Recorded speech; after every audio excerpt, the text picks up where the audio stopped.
कामदेव द्वारा असमय में वसंत ऋतु का प्रभाव प्रकट करना, कुछ क्षण के लिए शिव का मोहित होना, पुनः वैराग्य भाव धारण करना।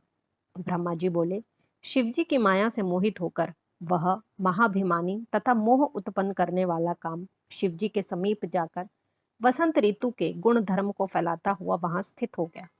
हे मुनीश्वर, वसंत का जो प्रभाव है वह महेश के तपस्थान औषधि शिखर पर सभी ओर फैल गया। हे महामुने, हे मुनीश्वर, वहां उसके प्रभाव से पादपों के वन विशेष रूप से पुष्पित हो उठे। अशोक की वाटिकाओं में सहकारों के कामोद्दीपक तथा सुगंधित पुष्प विराजने लगे। भौरों से घिरे हुए कुमुद के पुष्प विशेष रूप से कामावेश को बढ़ाने वाले हो गए। उस समय कोयलों का कलरव काम को अत्यधिक उद्दीप्त करने वाला, सुरमय, मनोहर और अतिप्रिय हो गया। हे मुने, भौरों के अनेक प्रकार के शब्द होने लगे जो सबके मन को हर लेने वाले तथा काम वासना को उत्तेजित करने वाले थे। चंद्रमा की मनोहर ज्योत्सना चारों ओर फैल गई। वह कामियों तथा कामिनियों की दूती के समान हो गई। वह ज्योत्सना म- मानी जनों को रति आदि के लिए प्रेरित तथा रति काल को और भी उद्दीप्त करने वाली थी।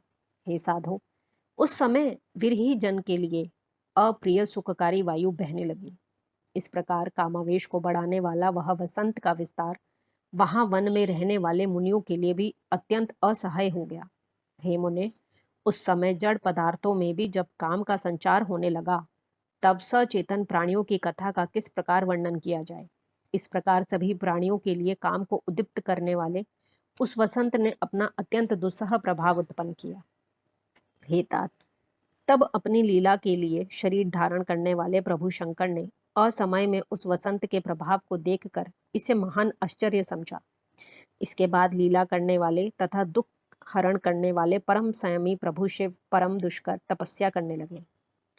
तदनंतर वहां वसंत के फैल जाने पर रति सहित वह काम आम्रमंजीरण आम्रमंजरी का बाण चढ़ाकर उनकी बाईं ओर खड़ा हो गया और प्राणियों को मोहित करता हुआ अपना प्रभाव फैलाने लगा। उस समय रति सहित काम को देखकर भला कौन प्राणी मोहित नहीं हुआ।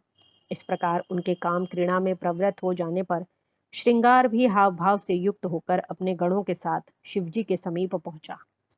चित्त में निवास करने वाला कामदेव वहां बाहर प्रकट हो गया। उस समय वह शंकर में कोई छिद्र नहीं देख पाया जिससे वह प्रवेश कर सके। जब कामदेव ने उन योगी श्रेष्ठ महादेव में छिद्र नहीं पाया, तब वह महान भय से विमोहित हो गया। धधकती हुई ज्वाला वाली अग्नि के समान भाल नेत्र से युक्त ध्यानस्थ शंकर के पास जाने में कौन समर्थ है। इसी समय पार्वती भी दो सखियों के साथ अनेक प्रकार के पुष्प लेकर शिव की पूजा करने के लिए वहां पहुंच गई। लोग पृथ्वी पर जिस जिस प्रकार के महान सौंदर्य का वर्णन करते हैं, वह सब तथा उससे भी अधिक सौंदर्य उन पार्वती जी में है। उन्होंने ऋतुकालीन सुंदर पुष्पों को धारण किया था। उनकी सुंदरता का वर्णन सैकड़ों वर्षों में भी कैसे किया जा सकता है। जिस समय वे पार्वती शिवजी के समीप पहुंची, उस समय शिवजी क्षण भर के लिए ध्यान त्याग कर अवस्थित हो गए। उस छिद्र को पाकर काम ने पहले अपने हर्षण नामक बाण से समीपस्थ शंकर को हर्षित कर दिया। हे मुने, उस समय पार्वती भी श्रृंगार एवं भावों से युक्त होकर मलया नील के साथ मानो काम की सहायता करने के लिए शिव के सन्निकट गई हुई थी।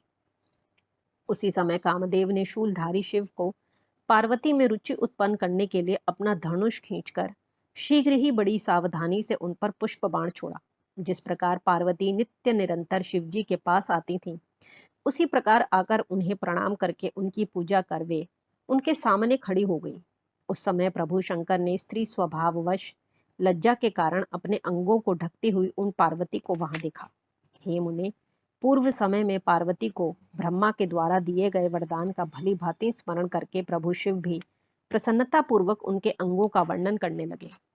शिव जी बोले, यह मुख है या चंद्रमा, ये नेत्र हैं अथवा दो कमल, और ये दोनों भ्रुकुटी हैं, यह महात्मा कामदेव के धनुष, यह अधर है या विलंब फल, यह नासिका है या तोते की चोंच है, यह स्वर है या कोकिल की मनोहर कूक है, और यह मध्य भाग कमर है या वेदी है। इसकी चाल का क्या वर्णन किया जाए, इसके रूप का क्या वर्णन किया जाए, और इसके पुष्पों तथा वस्त्रों का भी क्या वर्णन किया जाए। सृष्टि में जितनी उत्तम सुंदरता है, वह एकत्रित कर इसमें रच दी गई है। इसके सभी अंग सब प्रकार से रमणीय हैं, इसमें संदेह नहीं है। अहो, अद्भुत रूप वाली यह पार्वती धन्य है।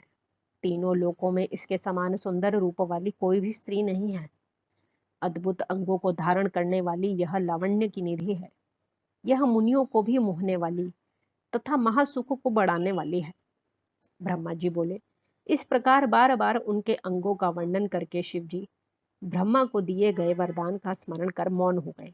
उस समय ज्यों ही शंकर जी ने उनके वस्त्रों का स्पर्श किया, वे पार्वती स्त्री स्वभाव के कारण लज्जित होकर कुछ दूर चली गई।